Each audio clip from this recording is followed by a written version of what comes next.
हर बड़ी खबर को सबसे पहले देखने के लिए चैनल को सब्सक्राइब कीजिए और घंटे। देश में 14% लोग कुपोषण के शिकार हैं, लोग भुखमरी के कगार पर हैं, लोग दाने दाने को मोहताज हैं, लोगों के पास रोजगार नहीं है। प्रधानमंत्री जी ने 18 घंटा मेहनत करके मुकेश अंबानी की जियो फोन को लॉन्च किया, प्रमोट किया, MTNL और BSNL को डुबा दिया। प्रधानमंत्री के 18 घंटे मेहनत करने का नतीजा है कि रेलवे प्राइवेट हो गई, प्लेटफॉर्म तक बिक गए, ट्रेन बिक गई, एयरपोर्ट बिक गए। और इन नेताओं पर और देश के दलाल मीडिया के पत्रकारों पर थूकता है भारत, पूछता है प्रधानमंत्री जी आप मत कीजिए काम, बकस दीजिए थोड़ा सा और हम खाइए। प्रधानमंत्री जी हाथ जोड़कर विनती है आप इस्तीफा दीजिए। नमस्कार, मेरा नाम है अरुण और आप देख रहे हैं टाइम्स एक्सप्रेस। मेरे साथ जो है पंकज श्रीवास्तव जी हैं, जिनको आप बखूबी जानते हैं, लगातार जो है आप लोगों से मुखातिब होते हैं। अब एक बार फिर से जो है हमारे साथ मौजूद है, बातचीत करेंगे। एक बड़ा मुद्दा जो निकल कर आया, एक रिपोर्ट जारी की गई है जिसमें बताया गया कि भारत की जो स्थिति है वो लगातार खराब होती जा रही है। ग्लोबल हंगर इंडेक्स में दावा किया गया कि भारत की जो स्थिति है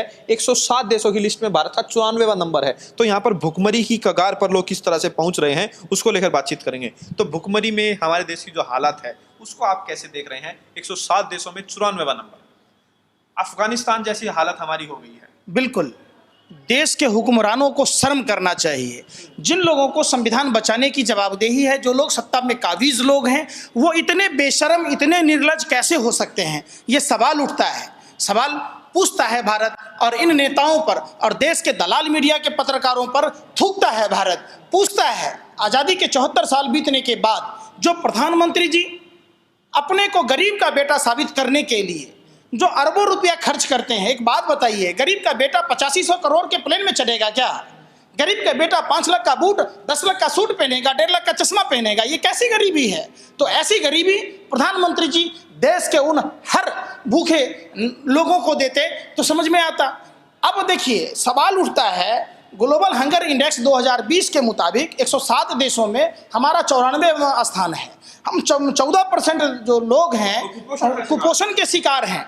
ये सवाल उठता है कि बांग्लादेश, नेपाल, श्रीलंका, म्यांमार, पाकिस्तान, इंडोनेशिया जैसे देश से हम पीछे हैं। तो सवाल उठता है कि हमारे देश के नेता जो नफरत के जहर घोलते हैं, क्या इन जालिम दरिंदों नेताओं को, नमक हराम नमक हलाल नेताओं को ये बातें नहीं दिखाई देती कि देश में लोग कैसे कुपोषण के शिकार हो रहे हैं, कैसे भुखमरी की समस्या पर है? खाद्य सुरक्षा गारंटी ली जाती, हर लोगों को कुपोषण से बचाया जाता, इस पर काम होना चाहिए, चुनाव में इस पर बात होनी चाहिए। तो ये सवाल उठता है। आप बिहार जैसे राज्य में देख सकते हैं जहां हर साल बाढ़ आती है, वहां लोगों के पास कैसी समस्याएं हैं, लोग कैसे पानी पीकर जी रहे, कैसे लोगों के पास खाने को अन्न नहीं है, बाढ़ की विभीषिका कैसे तांडव मचाती है, कैसे उनका घर बार तबाह हो जाता है। तो गिरिराज सिंह हो, नित्यानंद राय जी हो या भाजपा के और भी कई नेता इन बातों पर बात नहीं करते। इन बेशर्मों को, निर्लज्जों को, इनको थोड़ी सी भी दया नहीं आती, निष्ठुरों को। बात भुखमरी पर होनी चाहिए, बात रोजगार पर होनी चाहिए, शिक्षा और स्वास्थ्य पर होनी चाहिए। अभी जो है इस रिपोर्ट में बताया गया कि 2015 में हम जो है 93वें नंबर में थे, 2016 में 97वें में, और 2017 में 100वें नंबर पर, 18 में जो है हम 103 और 2019 में हम 102वें नंबर पर थे। तो अब 194, अब अगर 94वें नंबर पर आए हैं तो स्थिति में कुछ सुधार हो रहा है। देखिए, आप कैसी बातें करते हैं? मतलब कल हमको खाना नहीं मिला तो आज भी हम खाना नहीं खाएं, आप यही कहना चाहते हैं?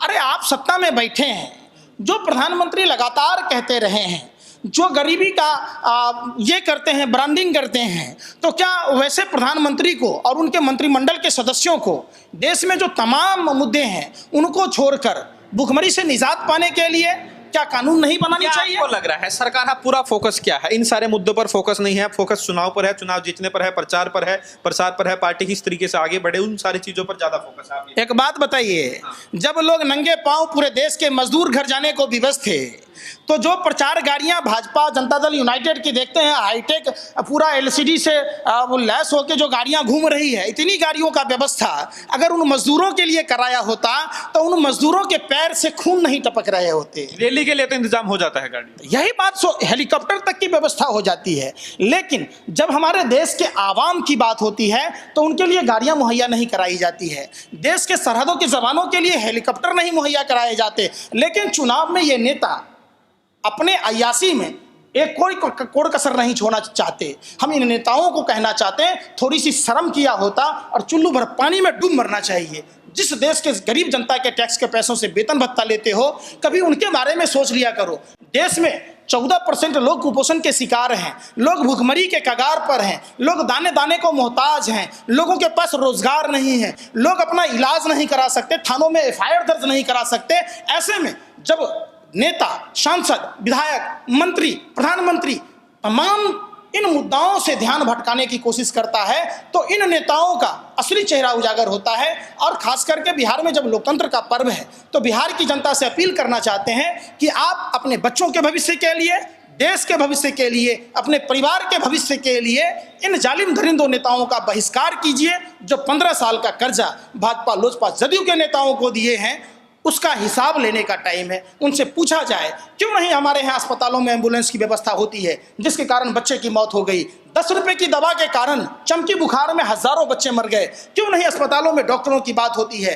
क्यों नहीं स्कूल कॉलेजों में प्रोफेसर और मास्टरों की व्यवस्था होती है?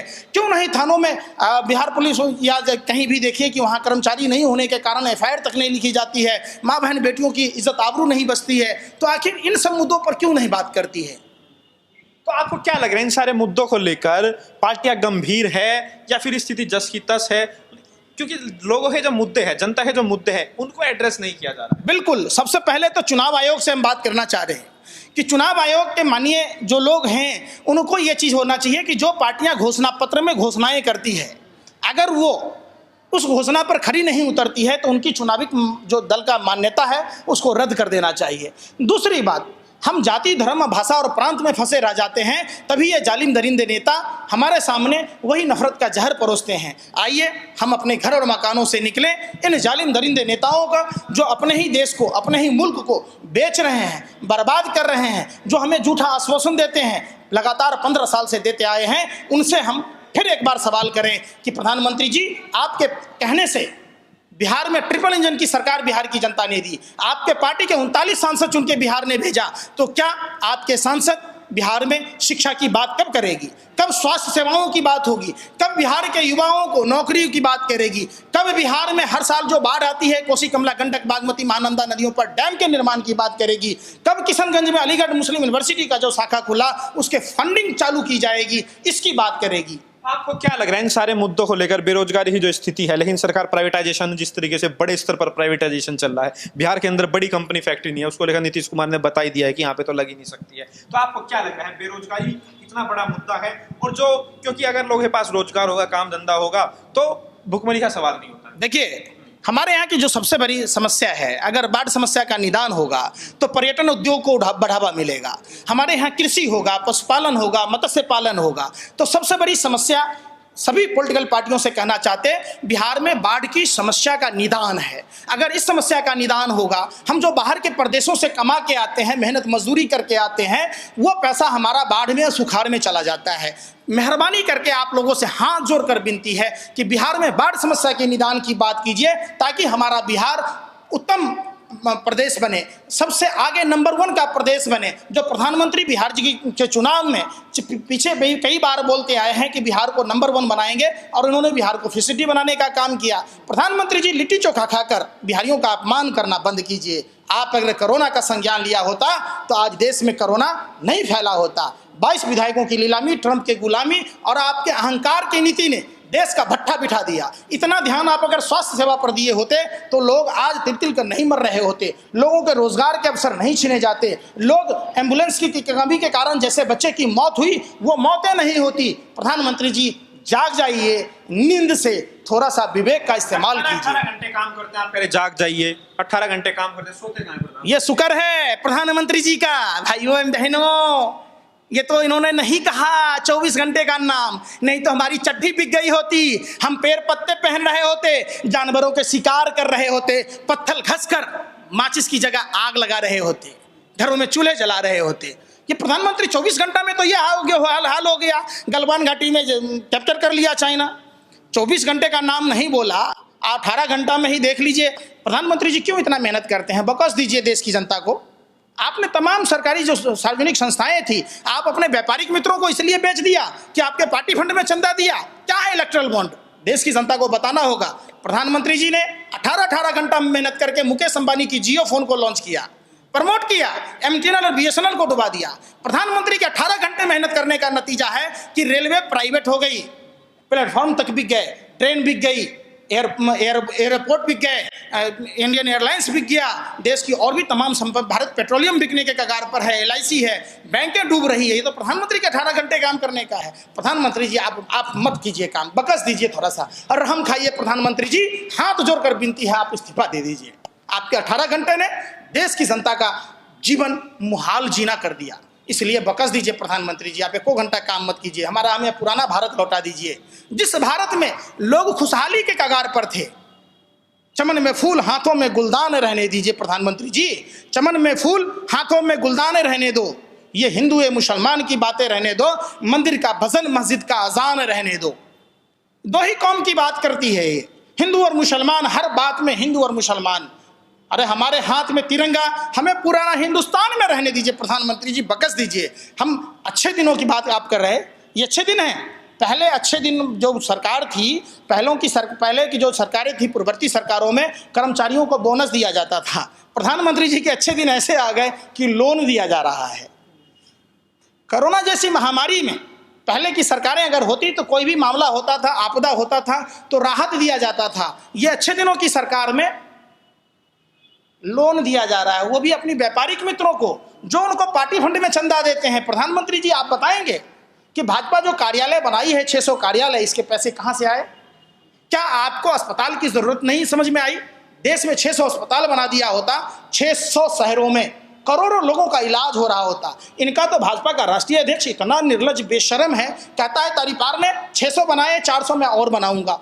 अरे इतना अस्पताल तो बना लिया होता, मूर्खों, बेशर्मों, सत्ता के दलालों, खुदगर्जियों, हब्सियों। देश की सेवा के लिए बना रहे, वहां बैठ के सेवा करेंगे देश के लिए। देश की सेवा स्कूल कॉलेज से होगी, अस्पताल से होगी, रोजगार से होगी, कि भाजपा का कार्यालय बनाने से तो देश में आग लगेगा? आपने देखा नहीं बंगाल में किस तरीके से भाजपा के कार्यकर्ता आग लगा रहे थे? आपने दिल्ली दंगा में नहीं देखा कपिल मिश्रा कैसे पुलिस की सामने में दिल्ली जला रहा था?